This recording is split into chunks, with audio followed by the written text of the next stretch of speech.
প্রায় ১ বছর যাবৎ চলা হামাস ইসরায়েল যুদ্ধ এখনও শেষ হওয়ার কোনো লক্ষণ নেই, বরং দিন যত যাচ্ছে ততই কঠিন হচ্ছে সমীকরণ। এর মধ্যে বেশ কয়েকবার আন্তর্জাতিক শক্তিগুলো শান্তির প্রস্তাব দিলেও তা ব্যর্থ হচ্ছে নেতানিয়াহুর গোয়ার্তুমির কারণে।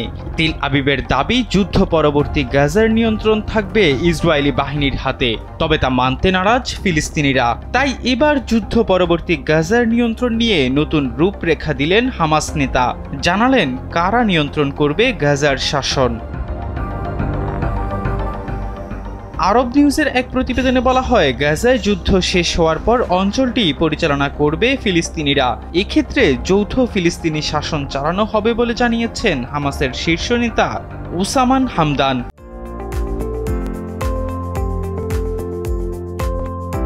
তিনি জানান, যুদ্ধ শেষ হওয়ার পরের দিনটি অবশ্যই ফিলিস্তিনিদের এবং দিনটি ফিলিস্তিনিদের দিন।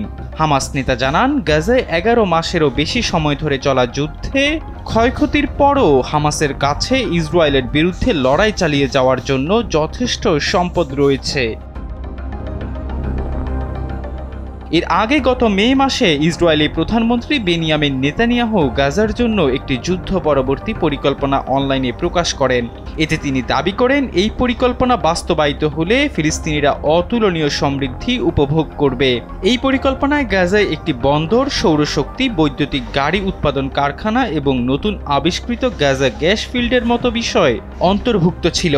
যেদিন ইসরায়েলি বাহিনী গাজায় জয় লাভ করবে তার পরদিন থেকে 2035 সাল পর্যন্ত মোট 3টি ধাপে এসব বিষয় বাস্তবায়ন করা হবে বলেও উল্লেখ করা হয় সেই পরিকল্পনায়। তবে সংযুক্ত আরব আমিরাত এই পরিকল্পনার বিরোধিতা শুরু করেছে। সংযুক্ত আরব আমিরাতের পররাষ্ট্রমন্ত্রী আবদুল্লাহ বিন জায়েদ আল নাহিয়ান গত শনিবার সামাজিক যোগাযোগ মাধ্যম এক্সে শেয়ার করা এক পোস্টে জানান, ফিলিস্তিন রাষ্ট্র প্রতিষ্ঠা ছাড়া গাজায় যুদ্ধ পরবর্তী পরিকল্পনা সমর্থন করতে প্রস্তুত নয় সংযুক্ত আরব আমিরাত। অন্যদিকে সৌদি আরবের গোয়েন্দা বাহিনীর সাবেক প্রধান ও যুক্তরাষ্ট্রে নিযুক্ত দেশটির সাবেক রাষ্ট্রদূত প্রিন্স তুর্কি আল ফয়সাল জানিয়েছেন, একটি ফিলিস্তিন রাষ্ট্র প্রতিষ্ঠা শুধু সৌদি আরবের সঙ্গেই নয়, বাকি মুসলিম বিশ্বের সঙ্গেও ইসরায়েলের সম্পর্কের জন্য গুরুত্বপূর্ণ। এহসান আব্দুল্লাহ, কালবেলা ডেস্ক।